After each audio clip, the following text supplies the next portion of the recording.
My family expected me to babysit their kids on a vacation I paid for, so I booked a solo trip to Greece and left them in chaos.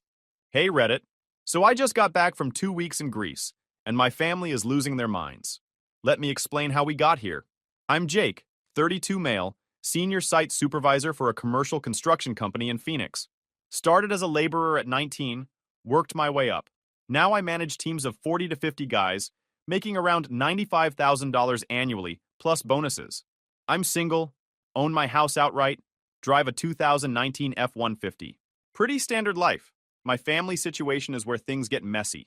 Got two siblings, Nina, 35, married to Wesley with 3 kids, and Brandon, 28, married to Kelsey with twin boys.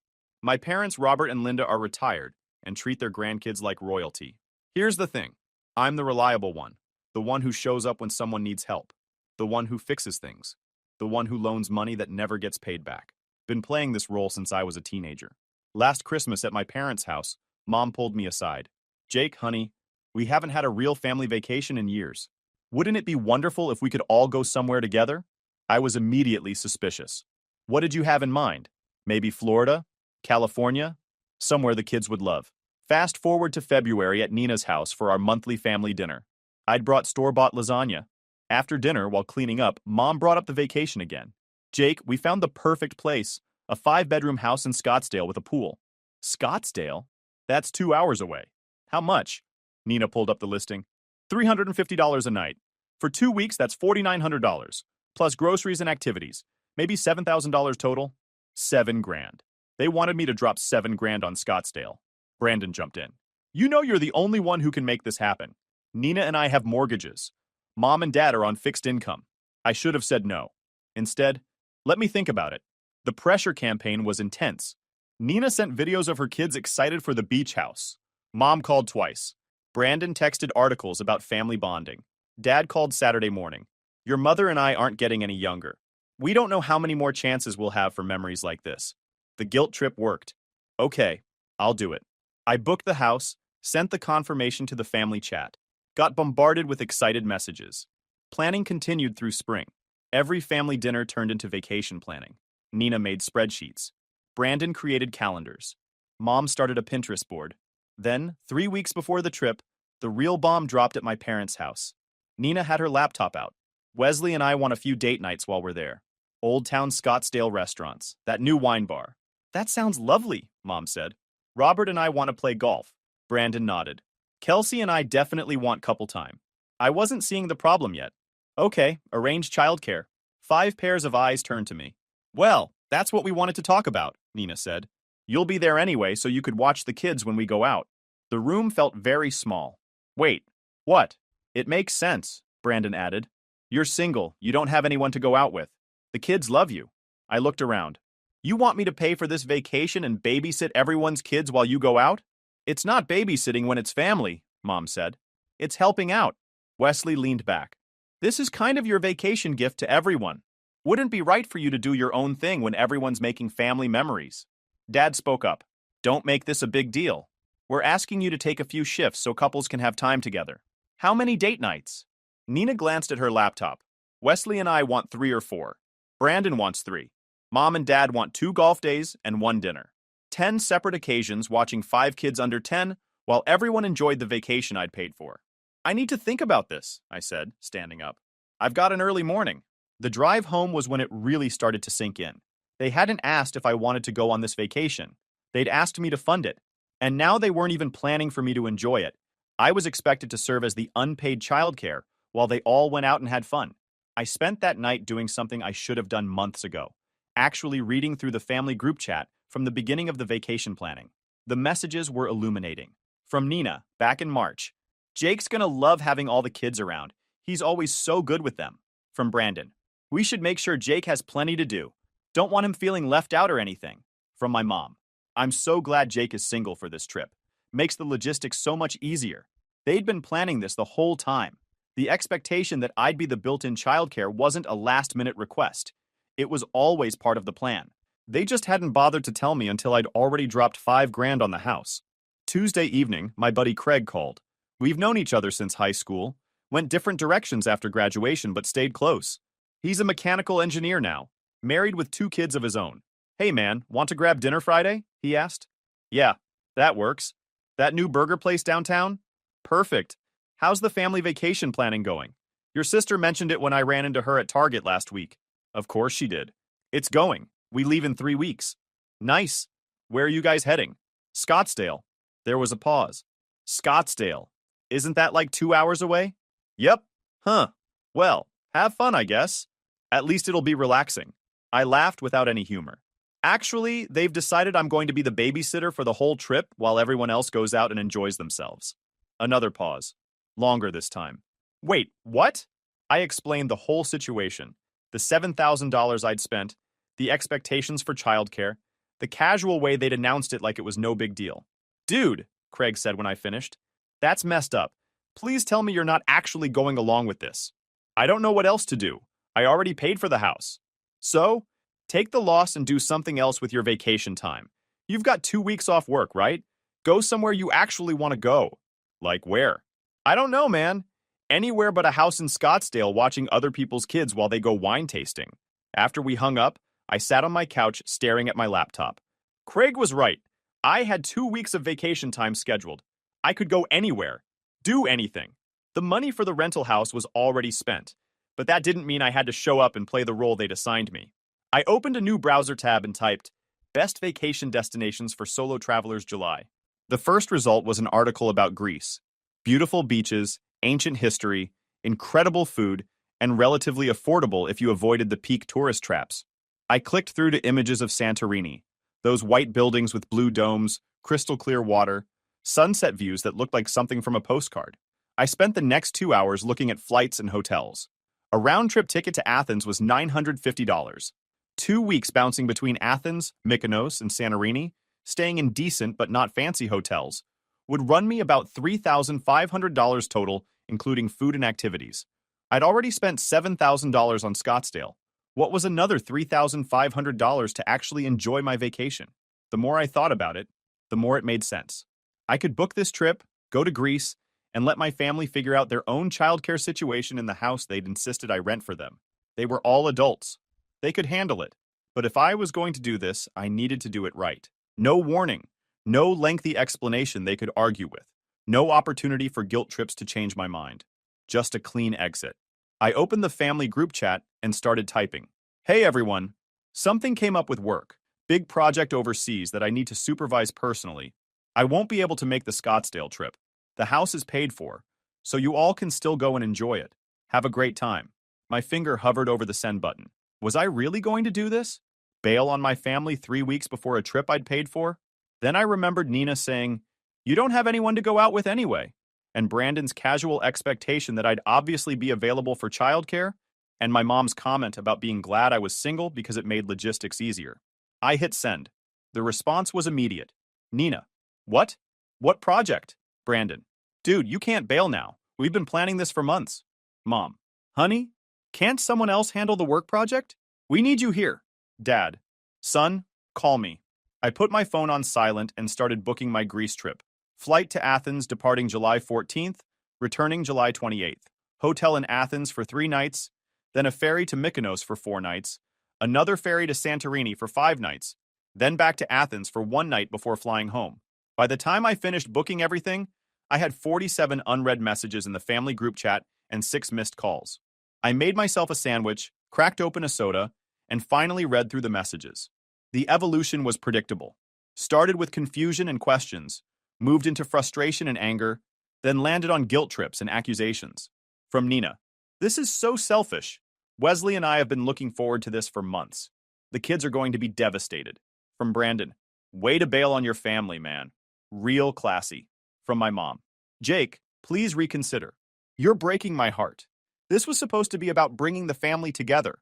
From my dad. This isn't like you. Call me so we can talk about what's really going on.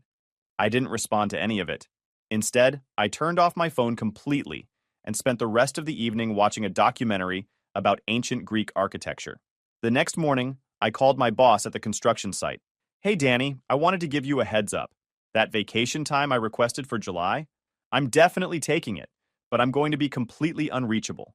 I'm going to Greece, and I won't have international phone service. Danny laughed. Good for you, man. You've earned it.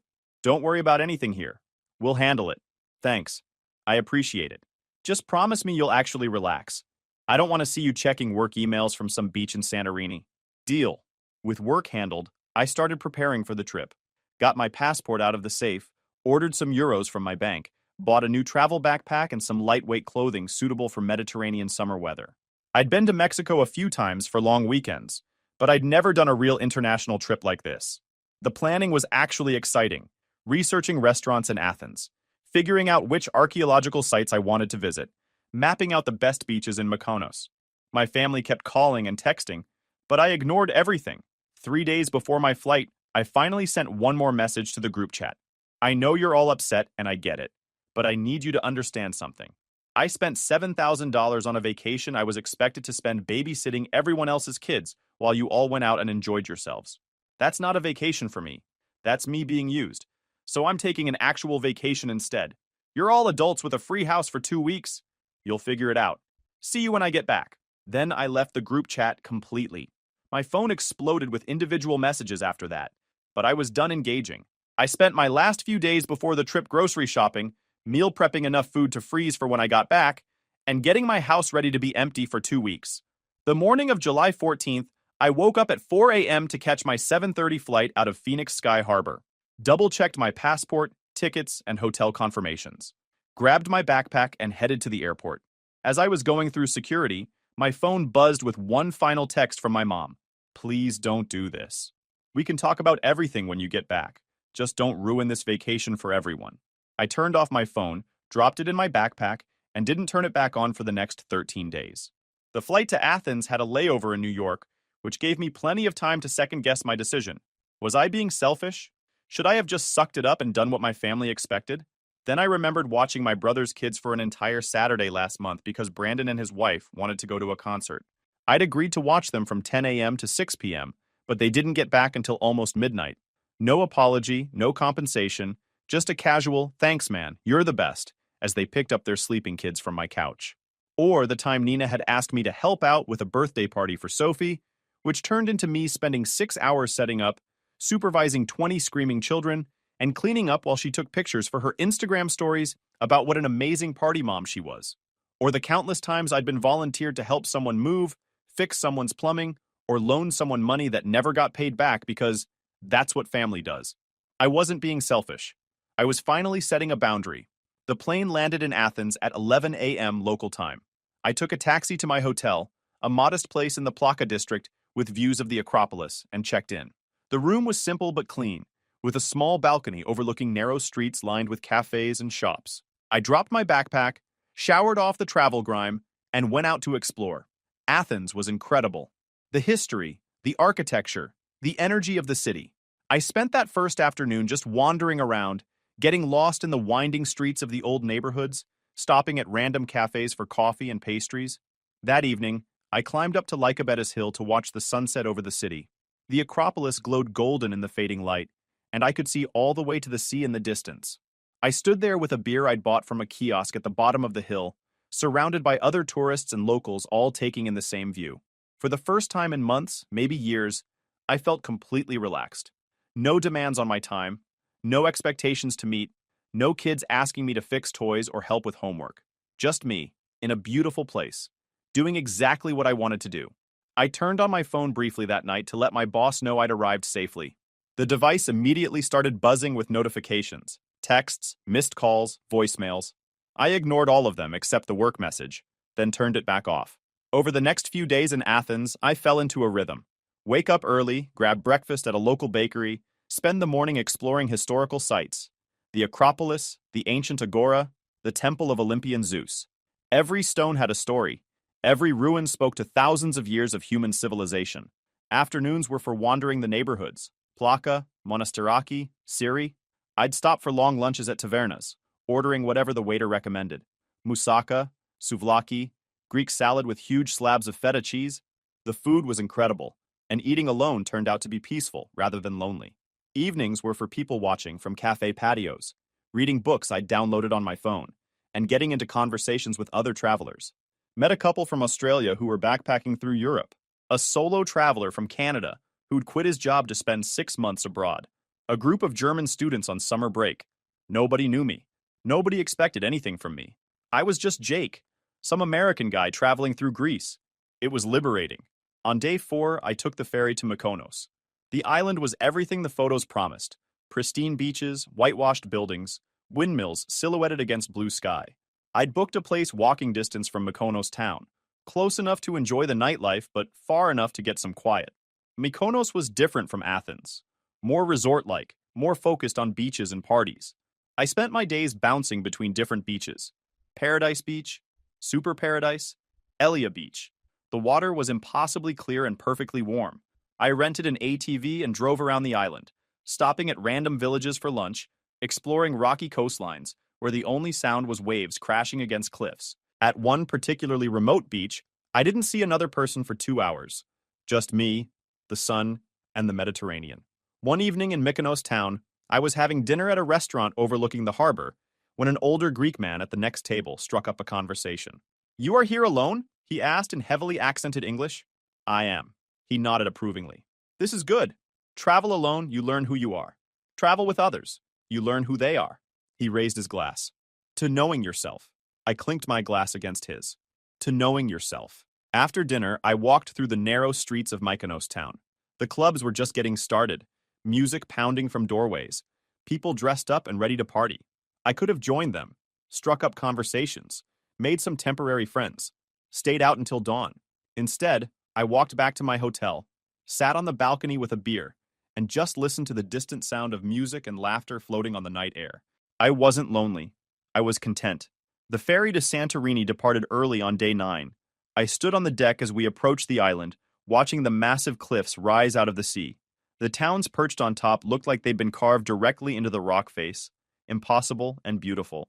My hotel in Santorini was in Oia, the town famous for its sunset views. The room was smaller than my previous places, but had a terrace with a view of the caldera, the massive volcanic crater filled with deep blue water.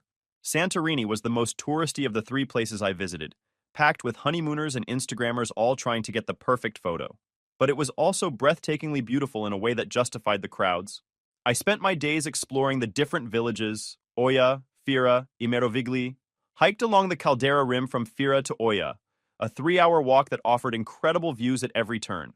Visited the archaeological site at Akrotiri, a Bronze Age settlement preserved under volcanic ash. One afternoon, I took a boat tour to the volcanic islands in the center of the caldera. We anchored near hot springs where you could swim in warm, sulfur-rich water. The guide explained the volcanic history of the island, how a massive eruption around 1600 BC had shaped the landscape we saw today. Floating in those warm waters, looking up at the cliffs surrounding us, I thought about my family back in Scottsdale. They'd be more than halfway through their vacation now. Were they managing? Had they figured out their childcare situation? Were they angry at me? Disappointed? I realized I didn't actually care. Whatever was happening back there, it wasn't my problem to solve. Every evening in Santorini, hundreds of people gathered in Oia to watch the sunset. It became a ritual. Tourists packed into the narrow streets and terraces, cameras ready, waiting for that moment when the sun touched the horizon and the whole sky erupted in colors. On my last night in Santorini, I found a quiet spot away from the main viewing areas. The sunset was spectacular. Oranges and pinks and purples painting the sky, the white buildings of Oia glowing in the golden light. As the sun disappeared below the horizon, the crowd erupted in applause. I didn't clap. I just stood there, taking it in, feeling grateful that I'd chosen this instead of 2 weeks in a rental house, watching other people's kids. The ferry back to Athens departed the next morning. I spent my last night in Greece walking around the Plaka one more time, saying goodbye to a city I'd grown to love. Tomorrow, I'd fly back to Phoenix, back to whatever mess was waiting for me with my family. But tonight, I was still here. Still on vacation. Still just Jake. Exactly where I wanted to be. The flight home felt longer than the flight out, probably because I knew what was waiting for me. Reality. Consequences. My family's anger and disappointment. I turned on my phone when we landed in New York for the layover. The message notifications took almost 2 minutes to fully load. 127 unread text messages. 43 missed calls. 18 voicemails. I didn't read or listen to any of them. Just sent a quick text to my boss. Landed in New York. Should be home around 8 p.m. Phoenix time. See you Monday. The Phoenix airport was exactly as I'd left it 2 weeks ago. Hot, crowded, smelling like Cinnabon, and stress. I grabbed my backpack from baggage claim and headed to the parking garage where I'd left my truck. The drive home was familiar in a way that felt both comfortable and slightly disappointing. 2 weeks in Greece had made Phoenix feel flat and beige by comparison. The mountains were still beautiful, but they lacked the dramatic coastlines and ancient ruins I'd been exploring. I pulled into my driveway at 8:30 p.m. The house was exactly as I'd left it. Lights on timers, mail piling up in the box, grass slightly overgrown but not terrible. I dragged my backpack inside, dropped it by the door, and stood in my living room for a minute. Trip over. Back to real life. My phone buzzed. A text from Nina. "We know you're back. We need to talk. Come to Mom and Dad's tomorrow at 10 a.m. Not welcome home. Not hope you had a good trip. Just a summons to a family meeting where I'd presumably be lectured about my behavior." I texted back, "I'll be there at 11. Then I ordered a pizza, unpacked my backpack, and went to bed. The next morning, I slept until 10 a.m., the latest I'd slept in years. Made coffee, took my time getting ready, and rolled up to my parents' house at 11:15. My truck was the last vehicle in the driveway. Everyone else was already there. I walked in without knocking. They were all in the living room, arranged like a tribunal ready to pass judgment. Mom and Dad on the couch, Nina and Wesley in the armchairs, Brandon and Kelsey on dining room chairs they'd dragged in, all of them looking at me like I'd committed a war crime. "Nice of you to show up," Brandon said. I grabbed a chair from the dining room, positioned it across from the couch, and sat down. "You said we needed to talk. Let's talk." My mom started crying almost immediately. "How could you do this to us? We were counting on you." "You were counting on me to be your free childcare," I corrected. "That's different." "It's not childcare when it's family," Nina snapped. Same line from before, like repeating it would make it true. "Okay, then what would you call it? I pay for the vacation, then spend it watching your kids while you go out?" "We would have helped," Wesley offered weakly. "Would you? Because the plan you presented to me involved multiple date nights for you and Nina, multiple golf outings for Mom and Dad, and nights out for Brandon and Kelsey. When exactly was I supposed to enjoy the vacation I paid for?" Nobody had an answer for that. My dad leaned forward. "Son, you embarrassed this family. Do you know what we had to tell people? That you bailed on us at the last minute for some made-up work project? Then we find out you went to Greece? How do you think that made us look? I don't care how it made you look. I care that you all expected me to fund and facilitate a vacation I wasn't actually invited to participate in." "You were invited," my mom insisted. "You just decided to be selfish instead. Was I invited? Or was my money invited? Because from where I'm sitting, you wanted my wallet, not me." Nina stood up, face flushed. "You know what?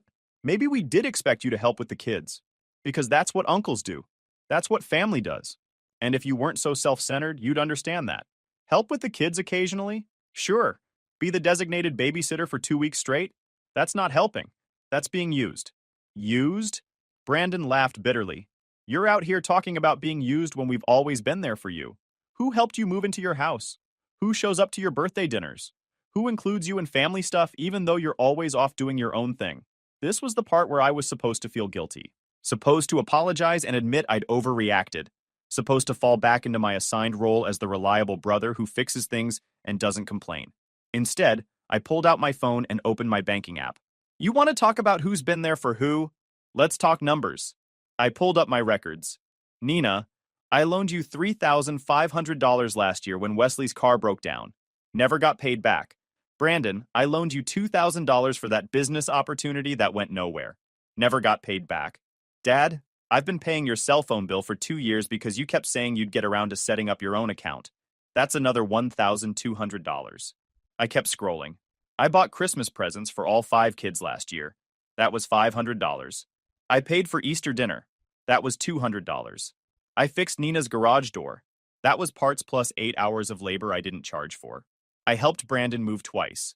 I drove Mom to doctor's appointments when Dad was out of town. Looking around the room at their faces. So don't sit here and tell me about family showing up for family. I've been showing up. I've been paying. And the one time I drew a boundary, you all lost your minds. The silence was heavy. Nobody was making eye contact anymore. Finally, my dad spoke. "Those were gifts. Family helps family. You never said you expected anything back." "You're right. I never said it because I thought families were supposed to support each other without keeping score. But apparently I'm the only one who thought that. You've been keeping score this whole time. Every time I couldn't make it to some event. Every time I chose to do something for myself instead of being available for whatever you needed. My mom wiped her eyes. So what now? You're just going to cut us off? Stop being part of this family? I didn't say that, but things are going to be different going forward. Different how? Nina asked. Different as in I'm not your backup plan anymore. I'm not your ATM. I'm not your free labor. When you ask me for something, I'm going to decide if I want to do it based on whether it's actually reasonable, not based on guilt trips about family. That's cold, Brandon said. Maybe, but it's honest. You guys have been taking advantage of me for years because I let you. That stops now. Wesley, who'd been quiet this whole time, finally spoke up. So you went to Greece to prove a point? That seems pretty extreme. I went to Greece because I took 2 weeks off work and wanted to actually enjoy my vacation. The fact that it proved a point is just a bonus. I stood up. Look, I'm not trying to blow up the family, but I'm also not going to keep playing this role you've assigned me. If you can accept that, great. If you can't, that's your choice. My mom stood up too, grabbing my arm. Jake, please. Don't leave like this. We can work this out. We can, but not today. You all need to think about whether you actually want me around or if you just want access to my time and money. I walked out without waiting for a response. Got in my truck, drove home, and immediately felt the tension drain out of my shoulders. The rest of Sunday was quiet. I grocery shopped, did laundry, caught up on yard work. Normal weekend stuff. My phone stayed silent. Nobody tried to call or text. Monday morning, I was back at work. Danny caught me at the job site, grinning. How was Greece? You look relaxed for once. It was incredible. Best decision I've made in years. Good. You needed it. He handed me a clipboard. We're behind schedule on the Liberty Tower project. Think you can work some magic? Yeah, I can handle it. Getting back into the rhythm of work was easier than I expected. Site inspections, crew management, dealing with subcontractors who couldn't read blueprints, familiar problems with familiar solutions. During lunch, I pulled out my phone and scrolled through the photos from Greece. The Parthenon at sunset, beaches in Mykonos, that incredible view from my hotel in Santorini. Already felt like a distant memory, but a good one. Craig called that evening. Dude, you went to Greece? Why didn't you tell me? It was kind of a last-minute thing. How'd you find out? Your sister posted something passive-aggressive on social media about family members who choose vacations over family obligations. Took me about 3 seconds to figure out who she was talking about. I laughed. Yeah, that sounds about right. So what happened? Tell me everything. I gave him the full story. The family meeting where they revealed their expectations, my decision to bail, the 2 weeks in Greece, and yesterday's confrontation. When I finished, Craig was quiet for a moment. Man, I'm proud of you. That took guts. I don't know about that. I just got tired of being used. That's what I mean. Most people would have just gone along with it and been miserable. You actually stood up for yourself. That's huge. We talked for another hour about the trip, the places I'd visited, the food, the people I'd met. Craig made me promise to send him photos and recommendations for when he and his wife could eventually take their own trip. Just don't tell my family about your plans, I joked. They might decide you need to pay for them to come along. The week passed without any contact from my family. No texts, no calls, no passive-aggressive social media posts that I could see. Either they were processing everything, or they'd collectively decided to freeze me out. Either way, I was okay with it. Friday evening, I was grilling dinner in my backyard when my doorbell rang. I wasn't expecting anyone, but I figured it might be a delivery or a neighbor. It was my dad. He looked tired. Older somehow than he had just 5 days ago. Can we talk? Sure. Come on back. I'm grilling chicken. We walked through the house to the backyard. I gestured to a patio chair, then flipped the chicken on the grill. Want a soda? Beer? Soda's fine. I grabbed 2 cans from the cooler I kept outside, handed him one, and sat down. What's up? He was quiet for a minute, just watching me manage the grill. Finally, your mother and I have been talking about what you said on Sunday. Okay, you were right. About a lot of it. We did expect too much from you, and we've been taking advantage of your generosity for a long time. I wasn't sure how to respond to that, so I just nodded. The thing is, he continued, we always saw you as the strong one, the capable one. You never complained, you always helped out, so we just kept asking. We didn't realize we were being unfair. Dad, I'm 32 years old. I've been capable of saying no this whole time. Part of this is on me for not setting boundaries sooner. Maybe, but we should have been paying attention. Should have noticed that we were always asking and never giving. The chicken was done. I pulled it off the grill, plated it, and sat back down. So what now? Now we do better. Your mother and I were going to start paying our own cell phone bill, and we're going to pay you back for Easter dinner and the Christmas presents. Not all at once, but we'll set up a payment plan or something. You don't have to do that. Yes, we do. Because you were right. We've been keeping score of every time you weren't available, but we weren't keeping track of everything you were doing for us. That wasn't fair. I cut into the chicken, took a bite. It was good. I'd gotten better at grilling over the years. What about Nina and Brandon? I can't speak for them. They're adults. They need to figure out their own relationships with you. But I wanted you to know that your mother and I, we understand. And we're sorry. Thanks, Dad. I appreciate that. We sat in silence for a while, eating chicken and drinking soda. It wasn't comfortable exactly, but it wasn't hostile either. Just two people trying to figure out how to rebuild something that had gotten broken. Greece looked nice, he said eventually. Your mother saw the photos you posted. I'd posted a few to social media. Nothing crazy, just some scenic shots and a couple selfies. It was incredible. I'm already thinking about going back someday. Good. You should. Life's too short not to see the world. He finished his soda, stood up. I should get going. Your mother's making pot roast and she gets annoyed if I'm late. Hey, Dad? He turned back. I'm not trying to cut everyone off. I just need things to be different. I know. And they will be. It's going to take some time, but we'll get there. After he left, I cleaned up the grill and went inside. My phone buzzed with a text from Nina. Can we talk sometime this week? Just you and me? I replied, sure. Coffee on Saturday? That works. Thanks. Progress, maybe. Or maybe just another attempt to guilt trip me into feeling bad. Either way, I'd have the conversation and see what happened. Saturday morning came and I met Nina at a coffee shop halfway between our houses.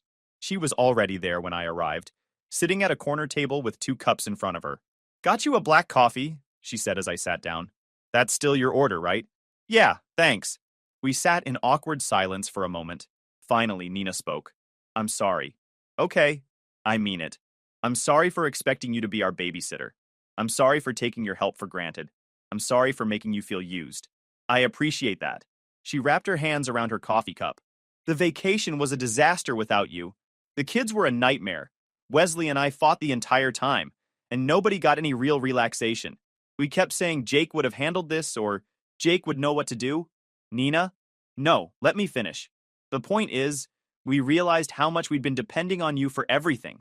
Not just childcare, but fixing things, organizing things, being the responsible one so the rest of us could be flaky. That wasn't fair to you. It wasn't. But I also let it happen. I could have said no years ago. You shouldn't have had to. We should have been paying attention. She took a sip of her coffee. I know this doesn't fix everything, but I want you to know that I'm going to do better. No more assuming you're available for childcare. No more volunteering you for things without asking. No more loans I never pay back. What about the $3,500 from last year? I'm going to pay you back. Not all at once. Wesley and I really are stretched thin with the mortgage and daycare, but $200 a month starting next month. I've already set up the automatic transfer. That surprised me. You don't have to do that. Yes, I do. Because you were right about everything you said. And I need to start showing you that you're more than just the family fix-it guy. We talked for another hour, working through years of built-up resentment and misunderstanding. It wasn't a perfect conversation. There were moments where we both got defensive, where old patterns tried to reassert themselves. But it was honest, which was more than we'd had before. So, tell me about Greece, Nina said eventually. Dad mentioned you had a great time. I pulled out my phone and showed her photos. The Acropolis, the beaches, the food, the sunsets. She oohed and awed in all the right places, asked questions about where I stayed and what I did. That looks incredible, she said when I'd finished the tour. I'm jealous. You should go sometime. Take Wesley for an anniversary trip or something. Maybe when the kids are older, she smiled. Or maybe we'll just hire an actual babysitter and go. Crazy concept, right? We both laughed, and for the first time in months, it felt genuine. The conversation with Brandon happened a few days later, and it didn't go as well. He was defensive, insisted I'd overreacted, and kept trying to turn it into an argument about my priorities. We ended up agreeing to disagree and keep our distance for a while. My mom called occasionally, usually just to chat about random things. Her garden, what she was cooking for dinner, a TV show she thought I'd like. She never brought up the vacation or the money or any of the heavy stuff. Just normal mom conversations, which was actually kind of nice.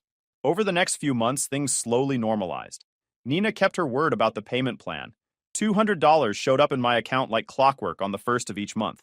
My parents started paying their own cell phone bill. Nobody asked me for loans or free labor. I was still part of the family, still showed up for holiday dinners and birthday parties. But the dynamic had shifted. They asked before assuming I was available. They offered to pay me back when I helped with something. They respected when I said no. It wasn't perfect. Brandon was still distant, clearly hurt that I'd chosen a vacation over family. Some of the extended family had taken sides, whispering about how I'd abandoned everyone. But I'd learned something important in Greece. I didn't need everyone's approval to live my life on my own terms. 6 months after Greece, Craig and I were having dinner at that burger place we liked. My phone buzzed. Text from Nina. Kids want to know if you can come to Sophie's birthday party next month. No pressure if you're busy. I smiled and typed back. I'll be there. Want me to bring anything? Just yourself. We've got everything else covered. Just yourself. That's all they wanted now. Not my money, not my labor, not my time unless I was willing to give it. Just me. Showing up because I wanted to, not because I was obligated. I looked at Craig across the table. You know what? Things are actually pretty good right now. Yeah? Yeah. I've got my house, my job, my freedom. My family's learning to respect boundaries. And I've got a trip to Iceland to look forward to. Living the dream, brother. If you enjoyed this video, please hit that subscribe button. It really helps the channel and help us bring you more and better stories. Thanks.